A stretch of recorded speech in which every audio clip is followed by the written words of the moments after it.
On the 80th anniversary of the liberation of Auschwitz comes an unprecedented exhibition about one of history's darkest moments. Auschwitz, not long ago, not far away, features more than 500 original objects, first-hand accounts, and survivor testimonies that tell the powerful story of the Auschwitz concentration camp, its history and legacy, and the underlying conditions that allowed the Holocaust to happen. On now exclusively at ROM. Tickets at rom.ca.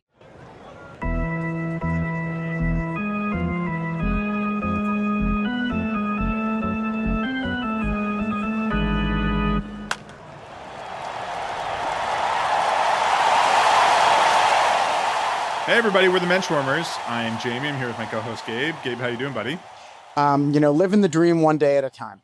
I'm doing great. Thanks for holding it down on solo. Or our producer Michael filled in for me. I was away the recent birth of my third child, so glad to be back. And, you're switching from man to zone.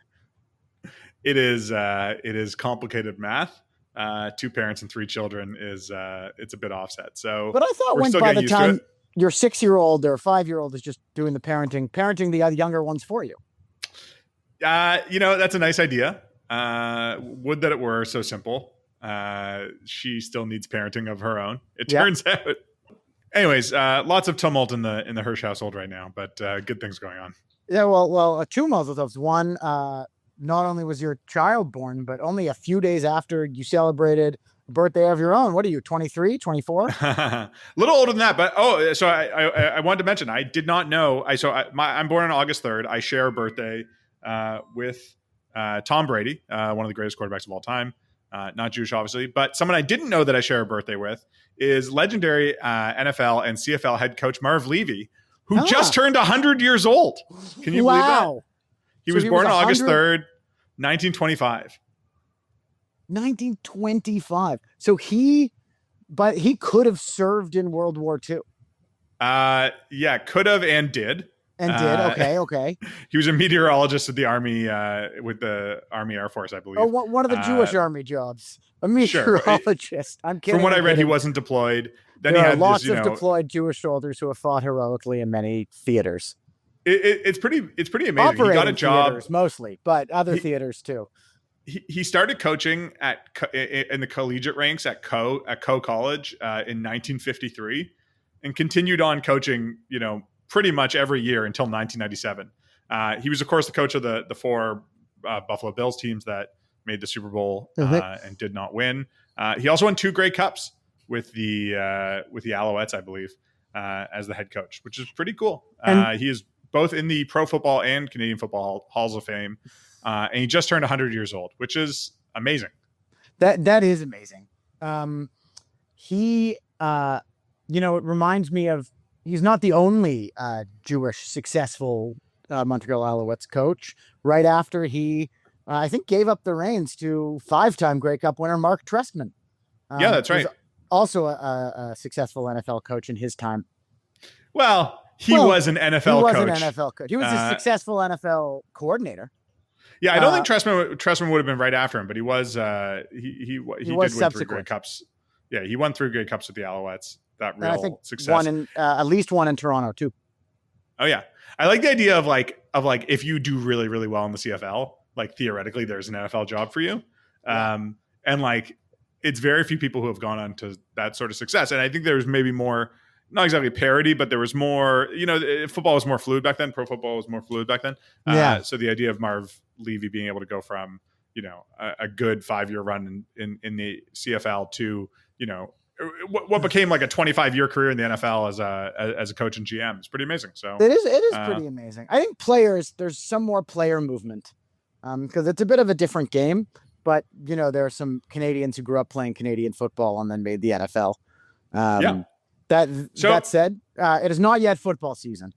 Not yet football season, but I'm very proud to share a birthday with Mr. Levy.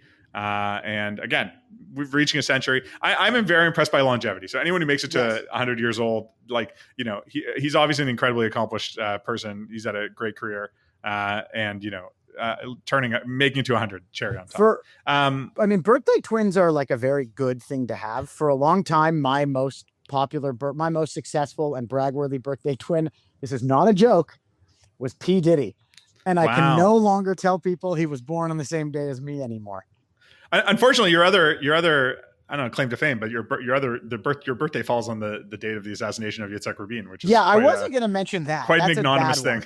That isn't a magnanimous thing. Anyways, let's segue more positively to football. So on the second half of this episode, we do have an interview coming up with Isaac Popper. Isaac is until recently a reporter covering Tulane football, and the reason we talked to Isaac is because the BYU Jew Jake Retzlaff has transferred to Tulane. So is now the Jewland. The Bayou Jew. They're workshopping some different things, but Bayou Jew. So we talked to Isaac about what it means for Jake to be coming to Tulane, which is, and again, I think our Canadian audience may not be so aware of this. Tulane's undergraduate is like 30 to 40% Jewish on any given year, that's insane to me. Is that like does that not blow your mind? Like, can you imagine going to a university that like had the I don't know, had the Jewish makeup of a local, a summer camp kind of thing? It's crazy. I wanted to bring this up because this is also a good sports question. Just to say, can you name any of the top 5, not counting Tulane, according to Hillel, % Jewish universities in America? Okay, so I did talk about this with Isaac a little bit. So I'm going to guess. Yeshiva is probably number 1 if that is among the ones. Yes, although I wasn't counting Yeshiva. That one's a little obvious. So let's go with Power 5. Power 5 universities. So Brandeis and Tulane were the other 2 that we talked about. That I talked about with Isaac. Aside from that, I don't know, University of Chicago or Northwestern, Manhattan College. Like I'm curious. None of these that's not correct. Although Brooklyn College, we're at 38% in Brooklyn College, Queens College. But in terms of actual population, number 1 is a large school, greater than 10,000 students overall. University of Florida. Wow. Which is an enormous Jewish population. And then the other big one, which is almost 20% Jewish, is the University of Michigan. We've talked about Michigan as being one of the most Jewish schools in North America, as well as a big Jewish sports school.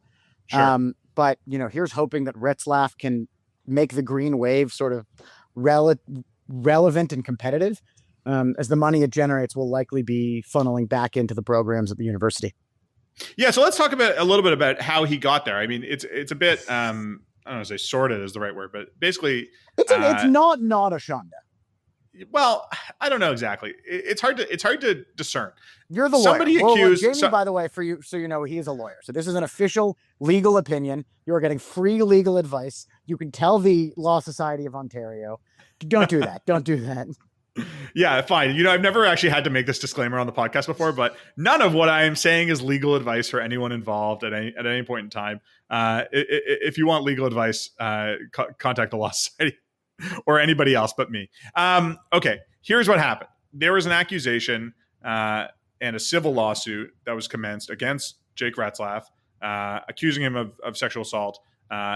There was, I guess, maybe a criminal investigation that did not lead to any criminal charges. The civil lawsuit was jointly agreed to be dismissed with prejudice, which means it can't recur. Whether there was any settlement or anything paid, I haven't seen any sort of reporting on that to suggest that was the case. At all times, Jake has denied that there was anything improper. He has, however, acknowledged that there was some sort of sexual relationship between him and the complainant.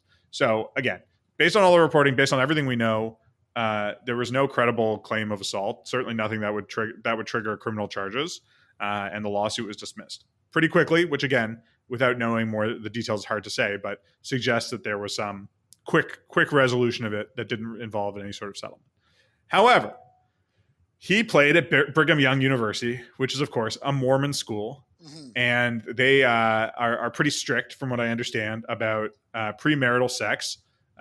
They're extremely not strict about marital sex, though. In fact, they encourage it to be done with multiple partners, multiple marital sex, but no premarital sex. Anyways, so as part of his defense of the lawsuit, Jake acknowledged that there was a sexual relationship that violated the BYU Code of Conduct, which bans players on So its the on its code of teams from conduct wasn't having premarital violated by sex. the accusation of sexual assault. It was violated by the sexual part of any of it. Exactly. So acknowledging that there was a consensual sexual relationship meant a violation. It seemed, apparently, according to the reporting, that it was likely that he was going to be suspended for a number of games. He was going to be facing a suspension at BYU, where I think he would have, again, from all accounts, would have preferred to remain, but he didn't want to miss, 6 games or 8 games or whatever of what will be his final year of eligibility as a college player. He entered the transfer portal, and he is transferred to Tulane, where he will be competing for the quarterback job. And it's not, I spoke to Isaac about this, it's not a foregone conclusion that he will be the starting quarterback. Tulane has sort of undergone a incredible revitalization of their football program the last couple of years and has become relevant. They've been close to making the college football playoffs, which would have been unthinkable a generation ago. So there is a real chance for Jake to be the starting quarterback of a team that's going to compete for the American championship, compete for the college football playoff, and be made aware of. And it's very cool to be doing it at what I learned was the first university in the South to accept Jews. Yeah, I think that's a lot of the patterns of the largest Jewish populations are schools that didn't have a quota when a lot of other schools had a quota. Right. So excited to talk to Isaac about that, and we'll get to that interview soon. And excited to see how Jake does this year. I mean, obviously hoping that he's starting. The college football season starts in about a month. And very excited to see how he does. I'm sure that'll be a continuing topic for us. But before we get to the interview with Isaac, Gabe, I just want to talk a little bit about baseball. We are, I think every time my birthday comes around, I feel like these are the dog days of August, right? Like these are the dog days of summer. It is truly like there's baseball and nothing else. There's preseason football. I've always wondered, where does the dog days of summer phrase come from? Okay, I actually do know this. It is based on the position of a certain constellation. I can't remember which one, but it's one of the constellations gets to a certain point, and those are supposed to be the dog days of summer. I'm not sure if we're technically in it. Sirius, the dog constellation? Cerberus, maybe. I think it's Cerberus is in a certain position. Cerberus, I thought, is the dog that guards the gates of hell. I think Sirius is the dog star, because the logo of Sirius Satellite, Howard Stern, Jewish, is a little dog. There you go. So it does have something to do with the position of that constellation. I don't know when the dog days actually start, but if they're not yet, they certainly feel like they're coming. And that always brings the MLB trade deadline as well. And 2 Jews were traded quite notably during the more recent trade deadline. So Jake Bird, pitcher previously for the Colorado Rockies. It's moving to the Yankees. The Yankees are, as we know, sort of haven't been a long-term destination for Jews, but it seems like they continue to pick up on our people, at least slightly more than the mean. I mean, playing in New York, as we talked about, Wolf and Saraf are big deals for Jews. They picked up Harrison Bader at the deadline a couple of years ago, Scott Efros another year, and now Jake Bird. Yeah, so Jake Bird has been he's been 4 years in the MLB as a reliever. Unfortunately, playing in Colorado, where we just watched the Jays put up 45 runs in 3 games. It is impossible to be a pitcher there. Like it's not baseball that they play there. I don't know. I found it confounding watching 3 games of just balls like flying forever. So Jake had been pretty decent pitcher this year for Colorado. He had a 4.73 ERA in Colorado. That's pretty good. That's pretty good. That would be like a sub 4 ERA. So the Yankees trade for him. They have a marathon 12-inning game against not 12-inning game. The marathon game against the Marlins that ends with them scoring 12 runs and losing 13-12. And 4 of those runs were given up by Jake Bird in his first appearance. Gets through a third of an inning and gives up 4 runs. Okay, not great. Comes in the next day and pitches a scoreless inning with 2 strikeouts against the Marlins. Okay, right the ship a little bit.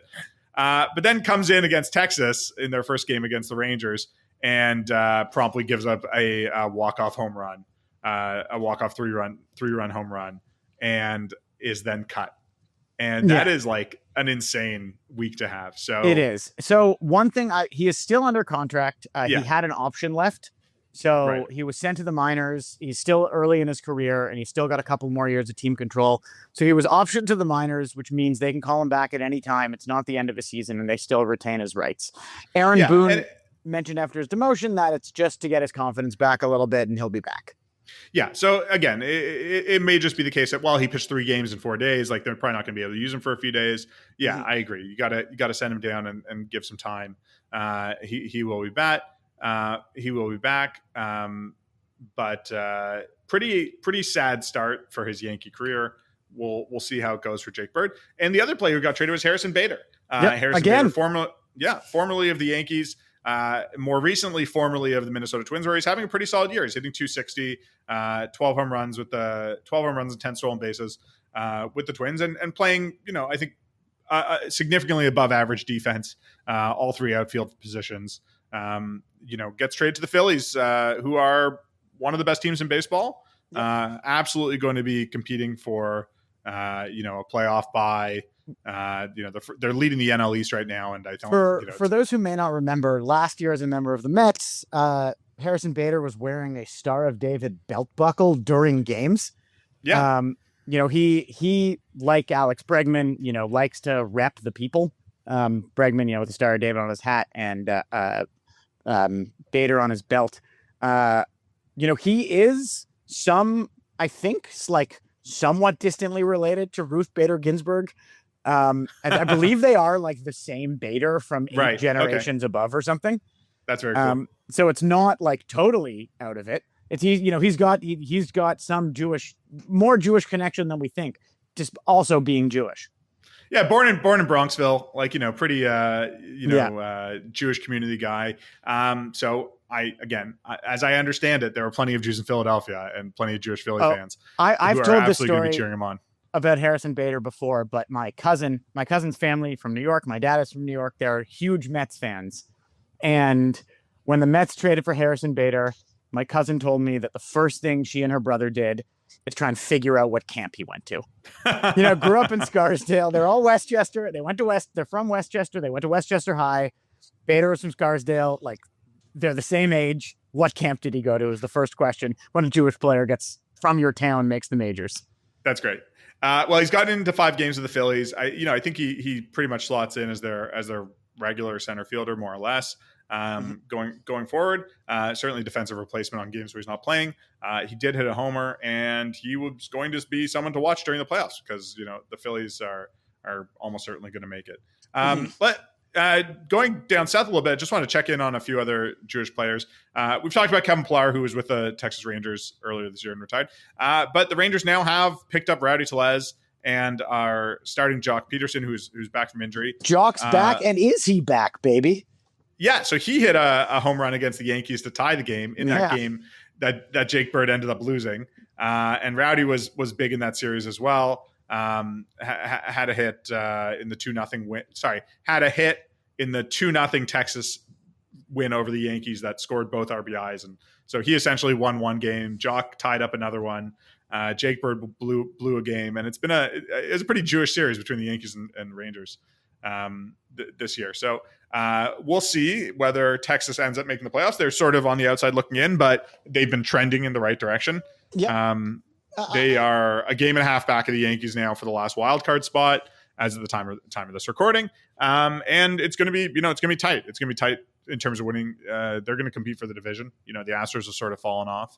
We definitely could be seeing Rowdy and Jock in the playoffs, and Jock has been such a huge presence in the playoffs in the past. Absolute playoff performer, multiple time World Series champion, in 2020 and 2021, I think, with the Dodgers and Braves. I do want to blow your mind for a second. Sure. Both you and all of the audiences. The Yankees also acquired another pitcher during the trade deadline whose name is David Bednar. Right. David Bednar is not Jewish. I believe he qualifies as a Mike Jacobs All-Star. But not only is David Bednar not Jewish, and this is where it's coming full circle. The current leader of the Church of Latter-day Saints is a former president of Brigham Young University named David Bednar. That is very funny. Yeah, so we're bringing it full circle into this conversation. This is more LDS talk than we usually get to, but I hope that there's an LDS sports podcast out there that I'm sure occasionally touches on Jewish issues. Normally we talk Lessman. This is Mormon. Yeah. Aside from that, just wanted to give a shout out to Alex Bregman, fully back from injury, having a huge impact on the Red Sox, obviously helping power them to The hottest team in baseball, and he's hottest team in baseball in the last month and a half. And he's been playing extremely well since he came back too. He's got his average pretty much flirting with 300, which is close to the top of the AL this year. And he's a key piece sort of emotionally of that team too. It was really funny. So apparently, so the way Bregman's contract, and he signed a huge, $120 million contract before this season, he can opt out after each of the years of his contract, which is very funny because he's going to be paid $41 million next year. The idea that he could theoretically decide opt not out, to do that. Yeah, it seems unlikely. But because of those opt-outs, he was being talked about as a potential trade chip before the Red Sox got so hot. And then it was like, well, we're going to we might make the playoffs. So we're definitely not trading Alex Bregman, even if he opts out after this year and tries to get, a little bit more money or a longer deal or something like that elsewhere. We need him on the team. So he was not traded. But seeing his name floated around as a potential trade chip was just like, that would be, it'd be amazing for any team to get like an all-star, basically the best third baseman in the American League. So it's totally. Before we leave the Alex Bregman talk, I do want to point out one great thing about him is that there is a number of insights from our conversation with Alex Bregman last year that are currently on his Wikipedia page.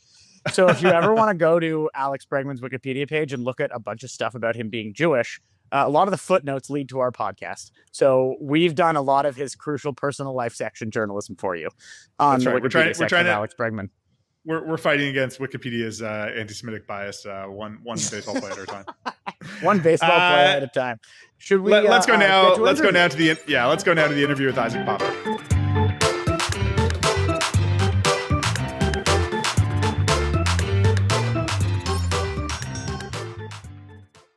On the 80th anniversary of the liberation of Auschwitz comes an unprecedented exhibition about one of history's darkest moments. Auschwitz, not long ago, not far away, features more than 500 original objects, first-hand accounts, and survivor testimonies that tell the powerful story of the Auschwitz concentration camp, its history and legacy, and the underlying conditions that allowed the Holocaust to happen. On now exclusively at ROM. Tickets at rom.ca. Well, very excited to be joined tonight by Isaac Pulver. Isaac, why don't you introduce yourself to our audience? Hi, thanks so much for having me. It's a pleasure. I just graduated Tulane for the second time last year. I was there for 4 years undergrad, and then last year I got a master's of business analytics.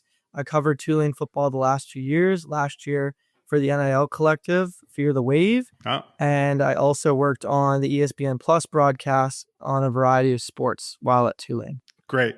So thanks so much for joining us. I want to have you on for a few reasons. One, the big one I would say is, the main story in college football as far as Jewish athletes are concerned, which is that Jake Retzlaff has transferred to Tulane.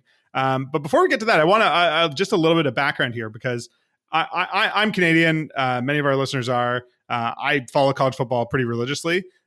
Tulane has never been a huge name in college sports, or even doesn't necessarily register, I think, to me necessarily as a big name university or Jewish university of note. But it's amazing to read about the degree to which Tulane is deeply embedded within Jewish culture in America.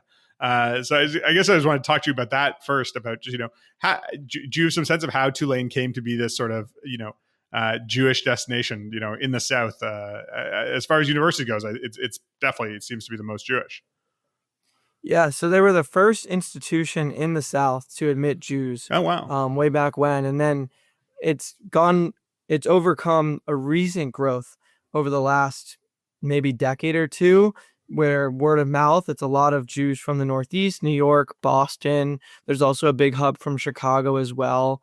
New Jersey, of course, with New York. Okay. Where it's just really spread, and so much so that it actually had passed Brandeis a couple of years ago for being the most Jewish institution, not counting yeshiva, sure, schools like that, theological seminary. And so it's below Brandeis right now at about a third of the campus undergrad population. But Jewish. Still, I mean, it's a relatively large, university. It's in New Orleans, big city. Like that, a third of the students are Jewish. I don't know if that counts undergraduates and graduate students, but regardless, it's pretty remarkable. Like there's very little that I can think of that exists quite like that. A few small liberal arts colleges maybe, but that's a huge Jewish, population there. Definitely. That's just undergrads. The grad number is a little bit Okay. lower. Does it come out in like the campus life? Are there a fair number of Jewish fraternities, sororities, Jewish events, Jewish organizations on campus? Like, do people really feel the connection? Yeah, I would say a fair number of people. A lot of people that aren't Jewish will say, I feel like I'm getting the Jewish experience. I bring a lot of my non-Jewish friends to Hillel. A lot of non-Jews go to Cool. Chabad as well. That's great. So yeah, let's talk a little bit about the football team, the Green Wave. As I said, I am a college football watcher. I have been aware that Tulane has sort of grown in stature. Let's say during your time there. Last year, I think there was a feeling until they ended up losing their last 3 games that if they'd won their last, I can't remember who it was, Memphis, and then the championship game, that if they'd won out, then they might have made the playoff. They were an outside chance of being one of the teams included. What's caused the turnaround in Tulane, or what's caused the program to sort of rise in stature the last few years? It's a good question. It was a very realistic path, and I thought it might be over when they had 2 losses in the non-conference, Right. Tough one to Kansas State, and then at Oklahoma. But then there were a lot of realistic paths with the Big 12 chaos, thanks in part to Jake Retzlaff and BYU Right. starting off strong with 9-0 and winning 10 games, and then all of a sudden losing a few and creating some chaos there. So they were 2-10 in 2021. But that team felt like and I agree that they were much better than they were. That was when we had Hurricane Ida. The students were displaced, and really the whole city for about 4 weeks. We thought we were going to be out 6 weeks, ended coming back a little bit earlier. But the team had to go and practice at UAB, University of Alabama, Birmingham, for a little bit of time. And I think things were just a little wonky that year. Also, we got really lucky with Michael Pratt, our quarterback. And that was his sophomore year. So then his junior year was the year that they went to the Cotton Bowl that season, 10-2 in the regular season, finished 12-2, winning the conference championship and the Cotton Bowl over USC and the Heisman quarterback, Caleb Williams. So that really, really turned it around. They got hot. They rode it. 2 stars in Michael Pratt and Tajay Spears, 3rd-round pick on the Titans, and then another 3rd-round pick in Dorian Williams on the other side of the ball, who plays for the Bills as a linebacker right now. And then they've just kind of been riding off that success, in part due to the collective, in part due to the fans showing out a little bit more, and just being now when NIL and the transfer portal is creating a whole new era, especially with this house element now, where the Power 4 is this starting to separate itself. Tulane is sort of on par in terms of resources, but in the group of 5 spot. And so it provides a really good opportunity for players to either transfer down or transfer up, either way, where they can play and then also have a chance to, again, make the college football playoff and be in a spot with good resources and support. Yeah, given the way the playoff works now, I mean, I think it feels like the winner of what's now called the American probably has a spot, or at least has a decent shot at getting a spot. I take it Michael Pratt, the name sort of sounds like it could be Jewish, but I believe I've looked into him before because he's now, he was in Green Bay, I think, as Jordan Love's backup, and I can't remember if he's still there, but he's not Jewish as far as we know, I think, correct? Yeah, so he's from the Florida area in South Florida, and he was drafted by Green Bay and then spent the year with Tampa Bay. Okay, sorry, Tampa. Despite all that, he's not Jewish. Right. So Pratt's a name that could go either way. Have there been some walk-ons at the very least for Tulane who are Jewish you've heard about, or that you see at Hillel House or anything like that? Yeah, there have been. Usually it's the special teamers. There's been a couple of Jewish kickers and punters over the last few years. And so now let's talk about Jake a little bit. Obviously the circumstances of him leaving BYU are very odd and specific. He was accused of sexual harassment by someone, or sexual assault by someone, and he has defended on the basis that it was a consensual sexual act. But that has prohibited him from playing for BYU because they have this very strict code of conduct that prohibits any kind of premarital sex. So it's just sort of astounding where we are in college football now that both of that can happen. And I guess there have been some BYU suspensions in the past, but that he can so quickly be able to move on is amazing and move to Tulane. Is he in line for the starting quarterback job? Is it something he's going to have to fight for? Yeah, he's going to have to fight for it. And he agreed upon that when he made his verbal commitment last Monday, officially. And, by the reporting Pete Thamel, Pete Nakos.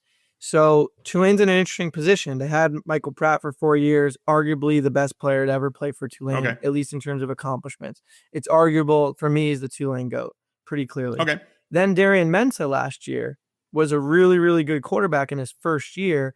Duke poached him, comes to Tulane on September 13th. So that already was anticipated to be the most hostile crowd, the biggest game in Yulman Stadium history, which is Tulane Stadium. It's a small history, 2011.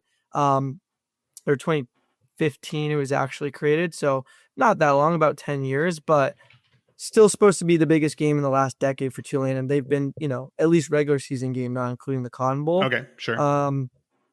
And Darian Mensah actually was the number 3 quarterback at this time last year. Okay, so interesting. Summerall has been mentioning that and saying, look, it's anybody's game. We thought it was going to be Kai Horton or Ty Thompson last year. Kai Horton's gone now. Ty Thompson shifted to tight end. The other quarterback that remains on the roster from last year in terms of scholarship players is now a wide receiver. There's 10 quarterbacks on the roster, Wow, including those 2 guys that shifted and 2 walk-ons that returned. Tulane just kept bringing in scholarship guys. They have a freshman that was a high recruit. They brought in an early enrollee because they thought that maybe the early enrollee would be able to start.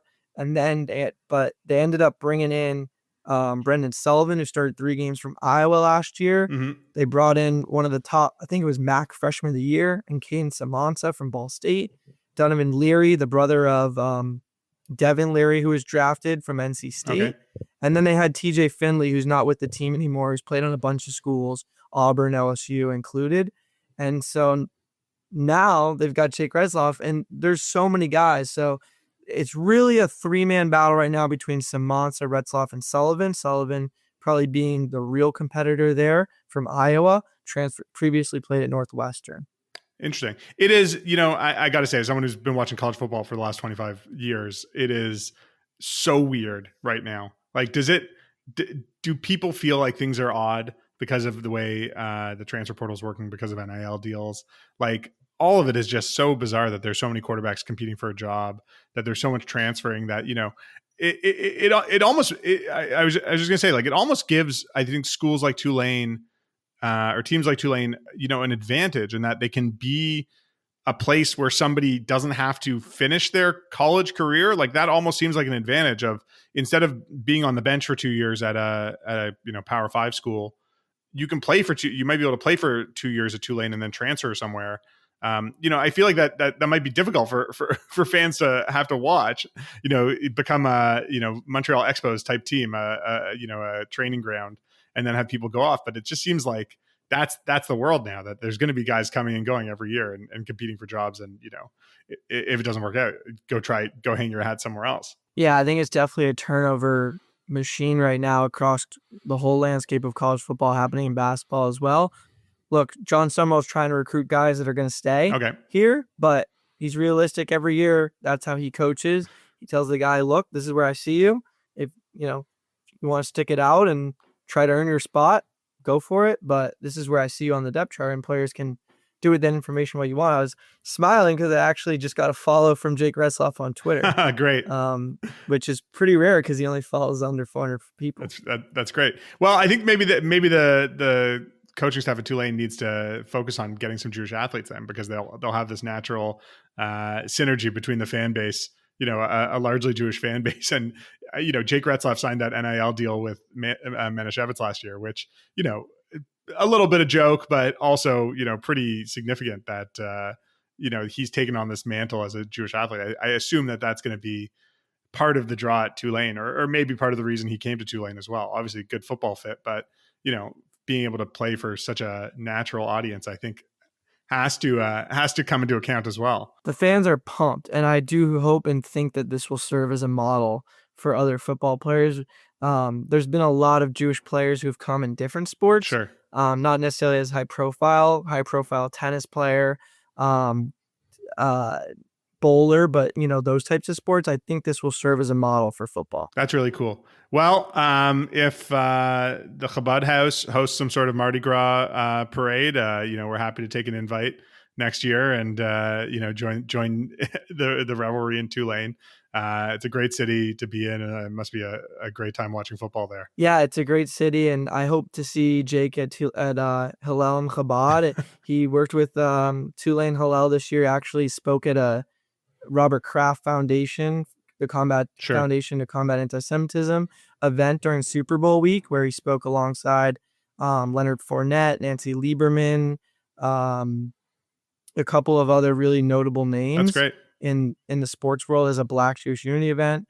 I also had the honor of doing like the introduction to the event, not quite being on the panel with that's great. Fournette and Lieberman and Greg Joseph as well. And then Chabad has done a lot with Athletes for Israel. So he brought his BYU team over to Israel through Athletes for Israel. So definitely some connections there. Yeah, I think we're all really excited to see what happens this year at Tulane, and maybe even in the future in the NFL. We'll see. We're all rooting for Jake, and I think a lot of Jewish sports fans out there this year are going to be tuning into a lot of Tulane games, and a lot of Jewish Tulane fans will be tuning in anyway. So that's pretty exciting stuff.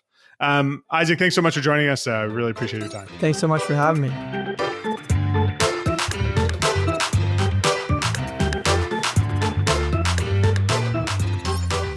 Big thanks to Isaac Popper for giving us the Tulane scoop. Thank you so much, Jamie, for holding down the fort there while I was unavailable. We're really trading responsibility here, keeping the show alive. Sort of this conversation and our earlier conversation this episode reminded me of the chat we had with professional hockey player Kaylee Fratkin last year. She described the university she went to as BU, or as her and her friends called it, BJU, Boston University. So I'm wondering if any readers know of any other possibly anti-Semitic epithets for universities that have a large Jewish population. We'll collect them. Let us know about all of them in the Jewlane and BJU, vein, things of that nature. Right. The only comparable in Canada that I can think of is Huron at Western. I feel like has a reputation for having a lot of Jews at it. Yep. But I don't even know what the stats on that. Like, I had friends who went to Huron. I don't know if anyone said it's 25-40% Jewish like that. I'd be surprised if it's that high. Apparently McMaster is the most Jewish university, and McGill are 1 and 2. And McGill makes sense. Montreal, large Jewish population, high achieving. And they got rid of the quota. And they got rid of the quota. Exactly. That's how we got in. That's how we got in. Exactly. Funny story. When we went to McGill, and I'm sure people know this in our time there, the president of the university was a woman named Heather Monroe Bloom, who was at the center of a lot of anti-Semitic conspiracy theories, if you were to ever Google her. Sure. Yeah, she was like a Bilderberger. Yeah, big time. Yeah. And before we she's go, the head of the Canadian pension plan. Nice. Well, I look forward to receiving her checks in a few decades. Before we go, I just wanted to give a shout out to the Israel Baseball Academy. This is something we've talked about before. Israel Baseball Academy, Brad Eisen is the director of that group, is sort of looking for Jewish baseball talent to sort of build up the ranks of a Team Israel Baseball, all through the ranks and the lower levels and stuff like that. And they are having a Toronto area prospect camp on August 12th. I believe it's actually up in Innisfil or Barrie, somewhere around there. But they are having a prospect camp. It is for, I believe, anyone who's school age, high school age players who are going to sort of be under the auspices of the organization, or that could potentially qualify. I think it's a great showcase for high school age baseball players to show off their skills and try to be involved in Team Israel Baseball. So we'll hopefully have a link to that event in our show notes. And shout out to them for all the work that they do, and keeping Israel baseball going and strong, and again, great opportunity to look out for. So I know it's short notice, but next week, August 12th, get out there and prospect yourself, get in front of some eyes, and show off your baseball skills. Young Toronto area Jews. I'm about to come out of my several-year softball retirement to play in the alumni tournament for my camp. That's great. So that's exciting. I'm not Team Israel Baseball, but if anyone is playing in that tournament, see you there. You'll know what I'm talking about. If you know, you know. Is it Jewish camps, or is it? It is just my Jewish camp. It is just your camp. They have put together 7 full teams. Wow, that's amazing. That is really great. Good for them. Good for the alumni of Camp Kadima making that happen. Yeah. Anyways, thanks so much for joining us. As always, we're produced by Michael Fraiman. We're put out by the Canadian Jewish News. You can find our podcast and articles and everything else at the Canadian Jewish News' website, the cjn.ca. And follow us on Twitter at Menschwarmers. See you next time.